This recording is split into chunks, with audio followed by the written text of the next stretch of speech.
I found Alvin down on the good knee of the real leg, dice in hand and the pile of bills beside him secured by a jagged chunk of cement.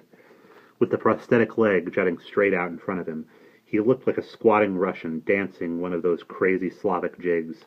There were 6 other gamblers tightly encircling him, 3 still in the game, clutching what was left of their dough, 2 who were broke and just standing around, whom I vaguely recognized as ex-Weehawken washouts now in their 20s, and the long-legged guy hovering over him, Alvin's partner, as it turned out, Shushy Margulis, a skinny zoot-suiter with a sinewy build and a gliding gait, the hanger-on from Alvin's gas station days, whom my father most despised.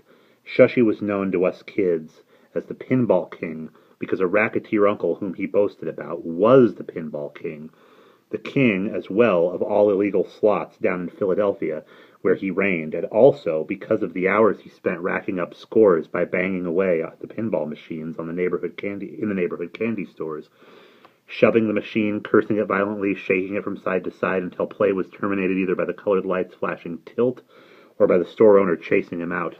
Shushy was the famous comedian who entertained his admirers by gleefully tossing lit matches into the mouth of a big green mailbox across from the high school, and who had once eaten a live praying mantis on a bet, and who, during a short-lived academic career, liked to hand the crowd a laugh outside the hot dog hangouts by limping across Chancellor Avenue with one hand raised to stop the oncoming traffic, limping badly, tragically, though nothing was wrong with him. By this time he was already into his 30s, and still living with his seamstress mother in one of those little flats at the top of the 2.5-family house next door to the synagogue on Wainwright Street.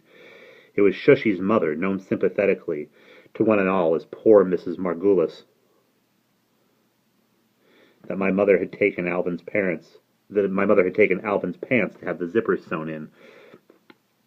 Poor Mrs. Margulis, not merely because she survived as a widow by doing piecework at slave wages for a down-neck dress manufacturer, but because her Sharpie son seemed never to have held a job other than as a runner for the bookie who worked out of the pool room around the corner from the house and just down the street from the Catholic orphanage on Lyons Avenue. The orphanage stood within the fenced-off grounds of St. Peter's, the parish church that oddly monopolized some 3 square blocks, at the very heart of our unredeemable neighborhood. The church itself was topped by a tall bell tower, and an even taller steeple was capped by a cross that rose divinely above the telephone wires. Locally, there was no building that high to be seen until you proceeded nearly a mile down the Lyons Avenue hill to my birthplace, the Beth Israel Hospital, where every boy I knew had been born as well, and, at the age of 8 days, ritually circumcised in the hospital's sanctuary.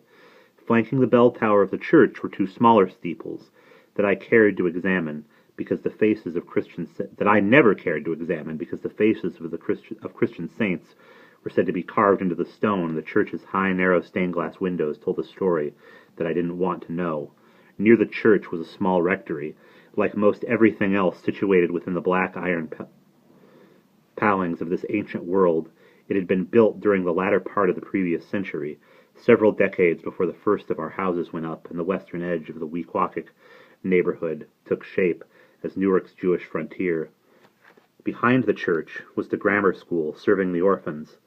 There were about 100 of them, and a smaller number of local Catholic kids. The school and the orphanage were run by an order of nuns, German nuns, I remember being told. Jewish children raised even in tolerant households like mine would generally cross the street on the rare occasions we saw them swishing our way in their witchy attire.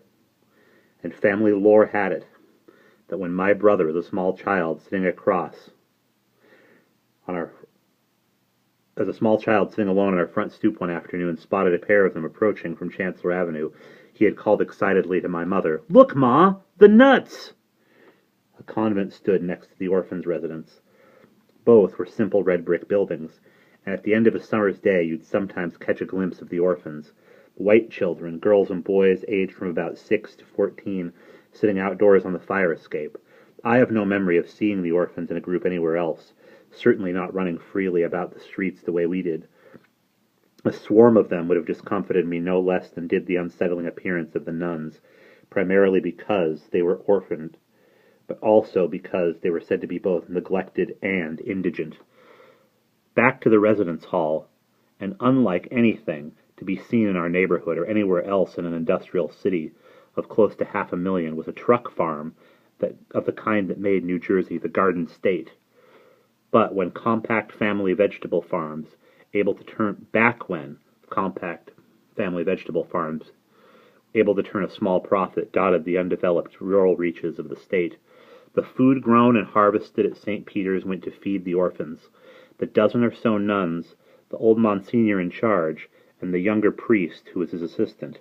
With the help of the orphans, the land was worked by a resident German farmer called Thimas, unless I'm remembering incorrectly, and that was the name of St. Peter's Monsignor, who'd been running the place for years.